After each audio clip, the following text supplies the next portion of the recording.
Ahoj, v dnešnom videu si ukážeme môj office. Poďme na to.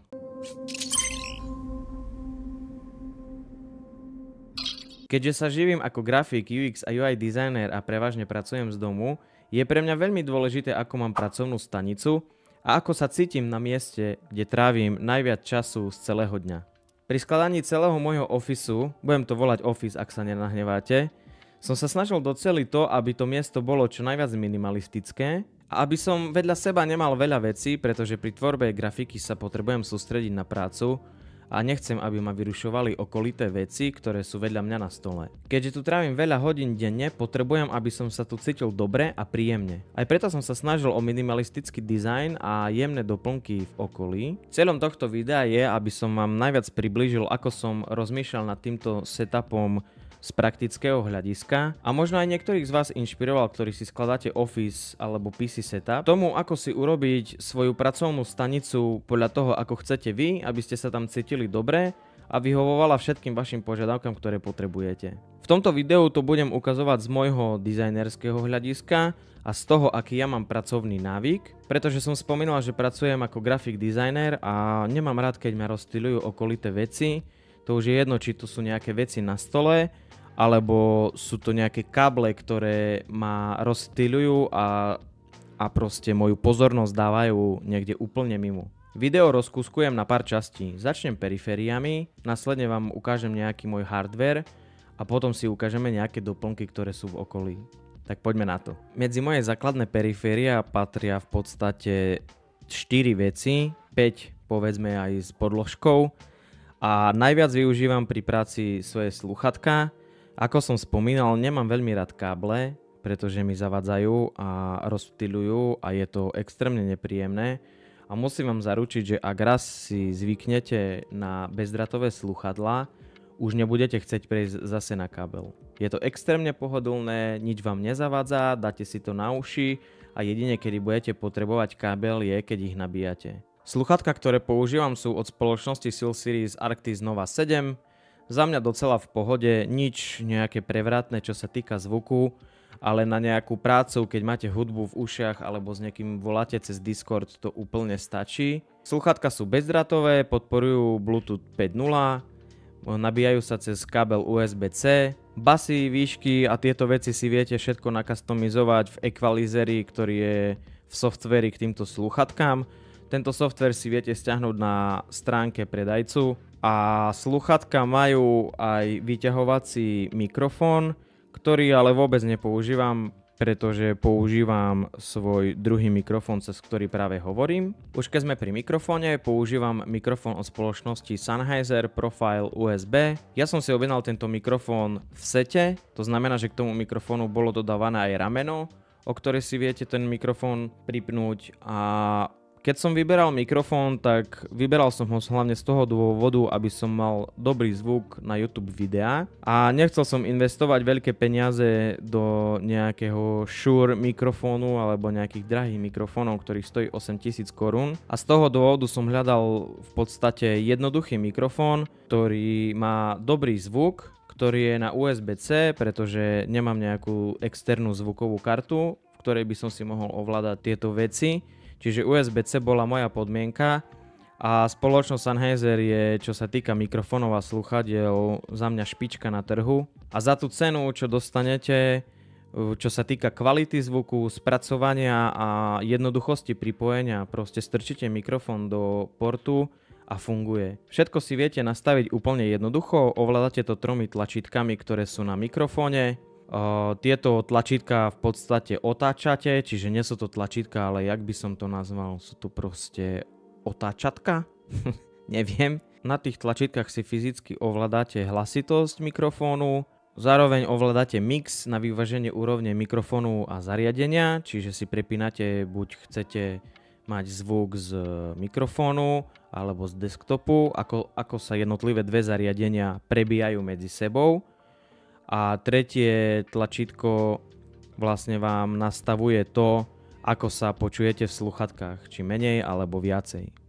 Ďalšie štvrté tlačítko je na mute, teda vypnutie a zapnutie. Raz kliknete a ste mutnutí. Úplne super, keď chcete, kľudne bežte, odporúčam si to vyskúšať. Skvelé, jednoduché, hlavne pre začínajúcich tvorcov ako som ja. Klávesnica a myška, ktorú používam, je pre mňa tiež veľmi dôležitá. Moja požiadavka pri výbere klávesnici bola tá, aby bola, ako som spomínal, bezdrátová a aby bola mechanická, pretože mechanické switche vám dávajú presnú a rýchlu odozvu na to, keď stlačate. Zároveň som chcel, aby nebola veľmi hlučná a tiež moja požiadavka bola, že už keď je bezdrátová, aby vydržala čo najdlhšie na nabitie, aby som ju nemal v podstate väčšinu času na kábli. Potom nemá zmysel si kupovať bezdrátovú klávesnicu. Bol to z začiatku obrovský problém, priznám sa, nájsť niečo také, nejakú takú dobrú klávesnicu, ktorá by mi vyhovovala. Najprv som sa pozeral po spoločnosti Kichron, to je taký projekt z Kickstarterovej kampane, tá firma vyrába klávesnice už docela dlho, oni ich majú veľmi pekné, minimalistické. Nepotreboval som klávesnicu, ktorá nemá numerický blok, čiže je to bez numerického bloku, je menšia, nezabera toľko miesta. Nakoniec som sa rozhodol pre klávesnicu MX Mechanical Mini. Veľmi sa mi páči, pretože je minimalistická, je šedivá, má podsvietenie biele, čo mi úplne stačí, žiadne RGB prvky ja nepotrebujem. Klávesnica je ľahká, na to ako sú mechanické klávesnice dodávané, tak takto mi príde docela ľahká. Podporuje technológiu Bluetooth, takže ak by ste ju chceli napárovať k zariadeniam, ktoré majú Bluetooth ako notebooky alebo povedzme aj PCčko, tak kľudne môžete. Ale dodávajú aj s takýmto malým donglom, ktorý keď strčíte do USBčka, tak sa vám klávesnica spáruje v podstate hneď. Zároveň viete ju používať na 3 rôzne zariadenia zároveň. Stačí si to len prekliknúť na jedno z 3 tlačítiek. Ja to veľmi nepoužívam, pretože primárne pracujem za svojím stolom, kde používam svoj desktop, zložený počítač. Klávesnica vydrží 15 dní na jedno nabitie, čo je za mňa absolútne no-brainer. To bol hlavný predajný môj selling point, ktorý ma presvedčil o tejto klávesnici. Momentálne klávesnica stojí 4000 korún, takže áno, je docela drahá, ale tým, že každý deň na ňu klikám a potrebujem, aby som sa na ňu spoľahol a nechcem, aby stále bola na kábli, tak si myslím, že táto investícia bola jedna z najlepších, ako som kedy urobil. Písanie celodenné na klávesnici je veľmi dôležité, čiže preto Logitech MX Mechanical Mini. Myšku, ktorú používam už veľmi dlho, už to bude 2,5 roka a nemám s ňou žiaden problém. Používam Logitech G Pro Wireless. Čo sa týka týchto periférií ako myška, klávesnica, slúchatka, tak mi príde, že Logitech je jedna z najlepších firiem, ktoré vyladili svoje periféria.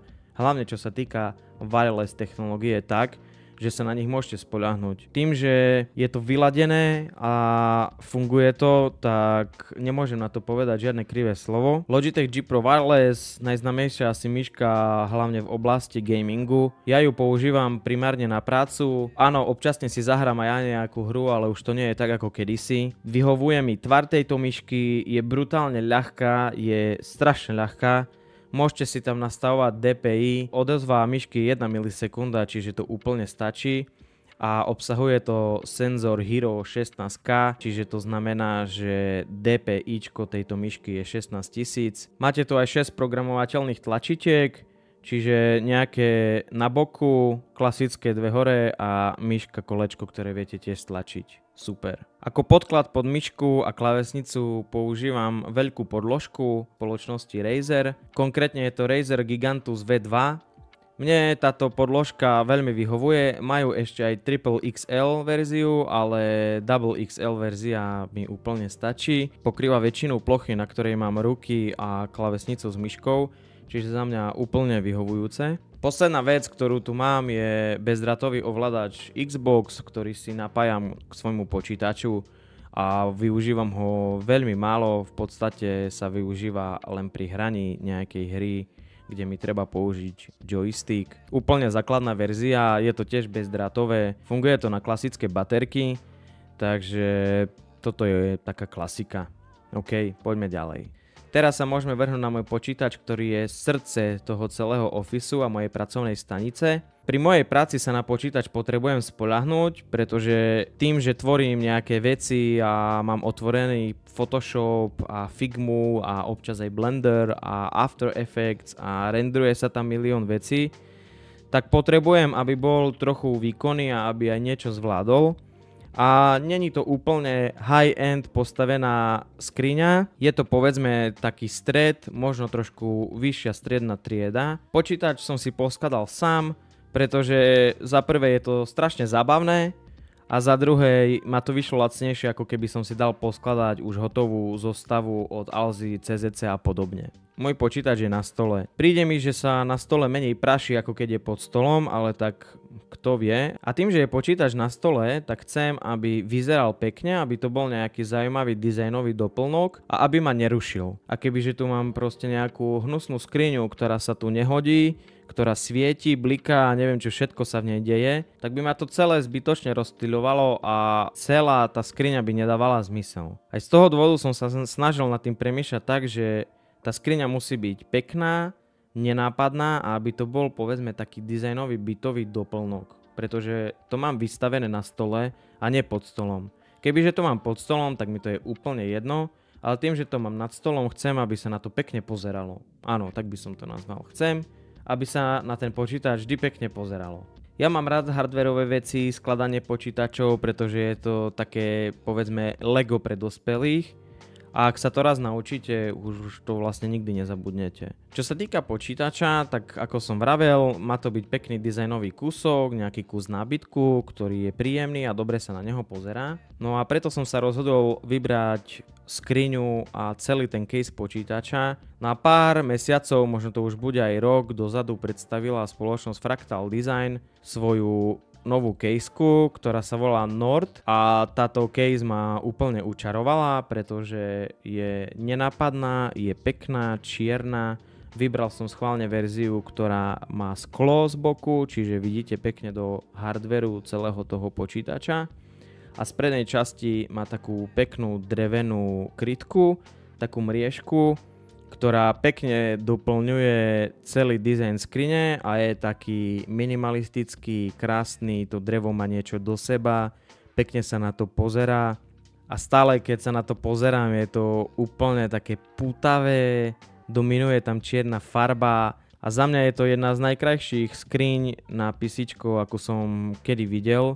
Ja tu nepotrebujem úplne nejaké Ironmanovské skrine, proste cieľ je, aby to bolo nenápadné, krásne, a táto skriňa to úplne splňuje. Pri skladení tejto zostavy som aj ja chcel dať nejaké RGB prvky, ktoré jemne doplňa ten pocit z toho, keď sa na tú skriňu pozriete. Ja nemám rád veľa farieb, keď sú v skrini, najradšej mám bielu farbu, keď to tam svieti a aj preto som sa snažil vybrať také veci do toho, aby som ten podobný pocit docielil. Preto som sa rozhodol dopredu tejto skrine dokúpiť dva vetráky, ktoré sú RGB a majú taký LED pasík dookola a pekne svieti a myslím si, že aj tomu drevu, ktoré je predtým trošku dodá takú hĺbku a je to taký pekný zaujímavý detail nenápadný. Tieto vetraky si viete nastaviť v rôznych farbách, ale ako som vravel, ja mám najradšej bielu. Táto biela verzia je za mňa super a skvele vypichla celý dizajn caseky. Čo sa týka ďalšieho hardwareu, tak budem úplne stručný. Základná doska je od spoločnosti Asus TUF Gaming H770 Pro Wi-Fi. Úplne základná doska, jednoducho inštalujete do toho veci, jednoducho na pripojenie, je strašne porozumiteľná, na tú moju prácu úplne dostačujúca. Matičná doska má socket od spoločnosti Intel, čiže môj hlavný procesor je Intel Core i5 13600KF. Za mňa skvelý procesor, príde mi, že Intely sú spoľahlivé procesory.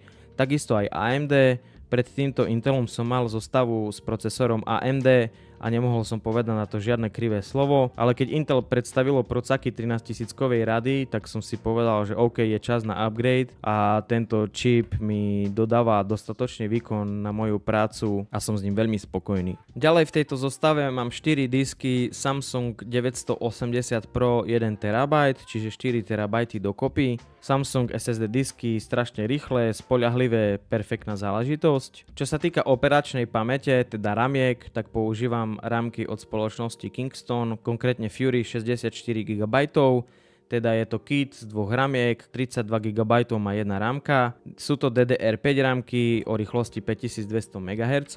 No a procesor chladí vodný chladič od spoločnosti Deepcool LT520. Ja som veľmi dlho rozmýšľal, aký chladič dať do počítača A najprv som rozmýšľal nad vzduchovým, ale príde mi, že vzduchové chladiče nevyzerajú tak pekne ako vodné. Ja viem, je to asi trošku neopodstatnená požiadavka, že to nevyzerá tak dobre. Je to subjektívny názor, ale za mňa osobne to nevyzerá tak dobre. Už keď som vyberal vodný chladič, tak za prvé nechcel som dať za chladič proste 5000 korún, 200 eur, ale chcel som, aby aj uchladil ten procesor pri tom výkone, lebo fakt keď niekedy renderujem veci a mám milión okien pootvorených, či už je to Google Chrome a 40 rôznych tabov vo Photoshope, tak proste potrebuješ, aby ten procák, ten chladič uchladil. No a preto som sa rozhodol pre spoločnosť Deepcool, pretože vyzerá pekne, má jemný, nenápadný RGB prvok, úplne jemný, ale zároveň má veľmi dobré hodnoty, čo sa týka chladenia procesoru. Ja som veľmi dlho hľadal, či už ísť do spoločnosti NZXT alebo nejaký Asus ROG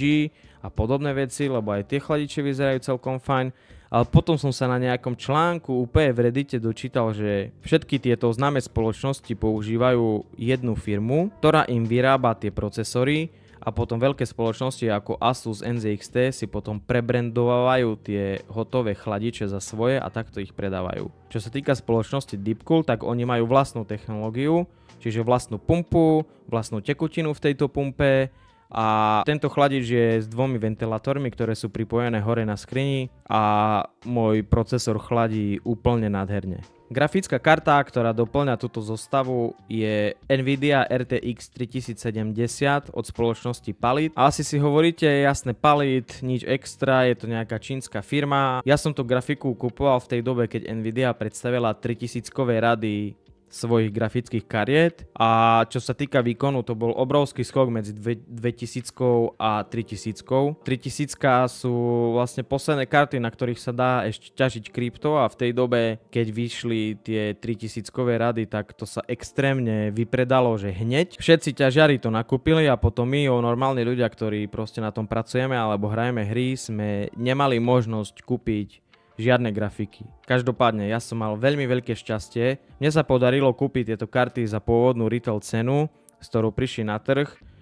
A v tej dobe, myslím, stála tá grafika nejakých 13 000, 12 000 korún. A musím povedať, že mi veľmi dobre slúži. Nemám s ňou doteraz žiaden problém. V podstate už sú vonku aj 4000-kové rady, ale ja som v situácii, kedy absolútne nepotrebujem žiaden upgrade, pretože na to, čo tá grafika dokáže, je úplne skvelé a dostačujúce. Posledná vec, čo sa týka hardwareu v caseke, tak je vlastne zdroj. Ten mám od spoločnosti Be Quiet, 850 W. Zobral som trošku silnejší zdroj, aby som sa nemusel báť, že by mi to neutiahlo počítač, keď renderujem a mám nejaké veľké procesy na pozadí. Čo sa týka monitorov, tak mám dve veľkosti monitorov, bohužiaľ, najradšej by som si prial mať dve rovnaké, ale v tej dobe, keď som si kúpil lepší môj hlavný monitor, tak vlastne som nemal peniaze na to si kúpiť úplne rovnaký vedľa neho. A môj hlavný monitor je LG Ultragear 27GN 850B. Neviem, kto dáva mena týmto zariadeniam, ale masaker. Keby niečo, tu vám to napíšem. No a tento monitor je 27 palcový, je to IPS panel, má 144 Hz. Vedľajší monitor, ani neviem presne aký je od spoločnosti Dell. Je to len 24 palcový Full HD monitor, takže úplne základný. A na hlavnom monitore mám ešte takúto LED lampičku, ktorá vie meniť teploty a intenzitu svetla. Je to skvelé, pretože nemusíte mať nejakú dodatočnú lampu na stole a tým, že si ju zapnete, vám pekne osvetľuje pracovnú plochu, na ktorej pracujete. Takže vám to pekne osvetlí ruky, vám to pekne osvetlí klávesnicu, myšku, alebo môžete mať pod sebou nejaký zošít alebo knihu, ktorú čítate. Takže úplne skvelé, zároveň vám vôbec nesvieti do očí. Čiže tiež lacná záležitosť, neviem, stalo to pár stoviek korún českých. Určite odporúčam si to dať na monitor. Obe monitory vám prídu so samostatnými stojanmi, ale tým, že ja sa snažím o minimalistický prístup a o veci, aby mi nezaberali veľa miesta na stole, tak som si kúpil také ramená v Alze, na ktoré zavesíte monitory a tým pádom vám nezavadzajú nožky a podstavce, ktoré prídu s monitorom. Ani si neviete predstaviť, koľko miesta vám to ušetrí pod stolom. No a posledné dve veci, čo tu mám na stole, tak je moja kamera, na ktorú točím videá. Táto kamera vyšla nedávno, pred pár mesiacmi. Je to Sony A6700 APS-C panel, není to full frame, je to kropnutý panel, ale to, čo ukázalo Sony s touto kamerou, bol pre mňa totálny no-brainer. Ja som chcel trošku tieto videá posunúť ďalej, pretože donedávna som točil videá len na mobil a preto som sa rozhodol aj pre túto kameru. Ja nebudem úplne zasahovať do detailov, ako točí a čo všetko dokáže tá kamera, ale má už docela pokročilé funkcie. Takže ak chcete, link v popise, tam si to pozrite. Posledná vec, ktorá mi doplňa celý tento setup, je moje hlavné svetlo, ktoré na mňa svieti. Normálne ho zapálené nemám, pretože mi stačí úplne to svetlo, ktoré mám na monitore, ale keď točím, tak svoje hlavné svetlo mám stále zapálené, aby ste na mňa dobre videli. A to svetlo je od spoločnosti Elgato, konkrétne je to ten veľký Keylight, tiež vám dám link do popisu. A rozmýšľal som aj nad nejakými softboxami a tak, ale tým, že môj stôl s počítačom a monitormi je oprený o stenu, tak nemám dostatok miesta na to dať ešte za to nejaký veľký softbox, aby na mňa svietil. A Elgato Keylight bola za mňa jasná voľba, pretože má jednoduché rameno, ktoré dáte na koniec stola, zapnete, viete ho ovládať či už cez počítač alebo cez Wi-Fi v mobilnej appke, zapnete, viete si ovládať intenzitu svetla, taktiež farbu svetla. Je to trošku pricey, ale tak na jedno základné svetlo totálne top. No a vlastne všetky tieto veci, čo som teraz spomenul, stoja na mojej drevenej doske. Tento stôl je úplne custom. Nožky sú z IKEA, nejaké úplne lacné, nejaký frame, ktorý proste dlží celú tú dosku. A dosku som si dal vyrobiť na zákazku cez firmu, neviem teraz presne, ak sa volá, ale dám vám ju dole do popisu. Skvelé ceny za to, aké dosky vám dodávajú. Ja som si presne vymeral, akú dĺžku a akú hĺbku by mala mať doska. Tam si to navolíte, ešte som si dal k nim vyrezať diery po oboch stranách, aby som káble dal pod tú dosku. Úplne vám to spravia, donesú vám to do 2 týždňov, dosku dáte na lacné nožky od IKEA a vybavené. Áno, riskujete trošku, keď to dáte na lacný podstavec, že sa vám počítač bude trošku kolísať, ale keď nájdete tie správne nohy, tak predídete aj kolísaniu. V budúcnosti by som chcel, aby stôl bol iný a chcel by som aj lepšie trošku poriešiť cable management, plus by som chcel, aby stôl bol polohovateľný, pretože veľa sedím pri práci a zistil som, že viacej mi pomáha, keď sa môžem trochu natiahnuť a k stolu sa postaviť, ale to je až otázka budúcnosti, keď sa trošku našporia peňažky. Takže toto bolo niečo k stolu. Čo sa týka cable managementu, o tom vám veľa rozprávať nebudem. Ukážem vám iba rýchly náhľad, jak to tam asi vyzerá. Mohlo by to byť o dosť lepšie, ale zatiaľ neplánujem zmenu. Povedal som si, že zmenu cable managementu budem plánovať, ako náhle zmením stôl a nájdem stôl, alebo skôr spôsob vymyslím na to, ako tie káble lepšie uchovávať. Nejaké káble predsa len na stole musím mať, pretože občas potrebujete nabiť aj klávesnicu, občas potrebujete nabiť sluchátka alebo myšku. A to som vyriešil tak, že za počítačovou skriňou mám takú nálepku od Alzy, ktorá má také prehliadky na káble. V tej prehliadke mám zapichnuté 3 káble. 2 káble sú USB-C a jeden kábel micro USB. Jeden USB-C mám vždy zapojený do kamery, pretože rovno z kamery nahrávam obraz do počítača, takže kamera musí byť non-stop napojená. A druhý USB-C používam na nabíjanie sluchadiel alebo klávesnice. A micro USB je na myšku. Takže ak by som mal myšku na USB-C, tak by som nepotreboval ten micro USB, ale tým, že je skrytý za casekou a kedykoľvek ho potrebujem, ho len potiahnem, tak mi to nejak extra nevadí. No a čo sa týka káblov, tak to je vlastne všetko, čo mám na stole. Žiadne iné káble tu nemám. Vedľa osobne, keď tu ešte mám nejaké pitie a tak fľašku s vodou mám stále vedľa seba, aby keď sa pozerám do monitora a pracujem, ma nič periférne nerozptyľovalo. No a čo sa týka nejakých posledných doplnkov, čo mám vedľa seba, tak na stene oproti sebe mám 2 obrazy. Ja som fanúšik Naruta, asi najväčší na svete, takže táto anime ma sprevádza môj celý život a zmenila môj život, môj pohľad k priateľstvám, môj pohľad k k tomu, ako sa správať, ako pracovať a makať na sebe. Aj kvôli tomu tu mám toho Naruta, aby som si stále pripomínal, že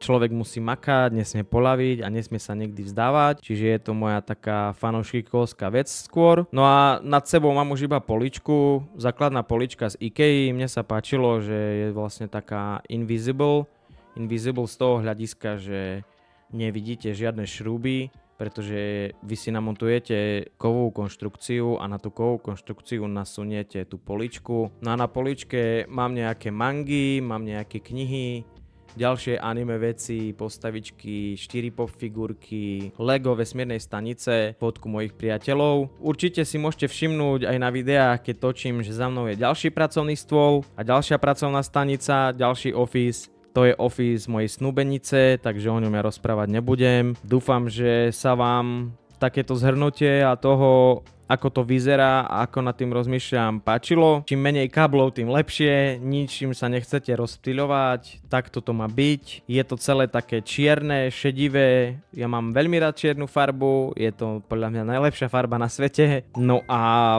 verím, že vás toto videjko bavilo. Ak áno, budem veľmi rád, ak mi zanecháte like. Nezabudnite, že všetky veci, čo som tu spomínal, dám aj do popisu, aby ste videli a vedeli sa odkázať na to, čo tu dnes bolo. No ak chcete, dajte odber na tento kanál. A jo, to je asi všetko na toto video. Tak sa majte pekne a vidíme sa pri ďalšom videu. Ahoj.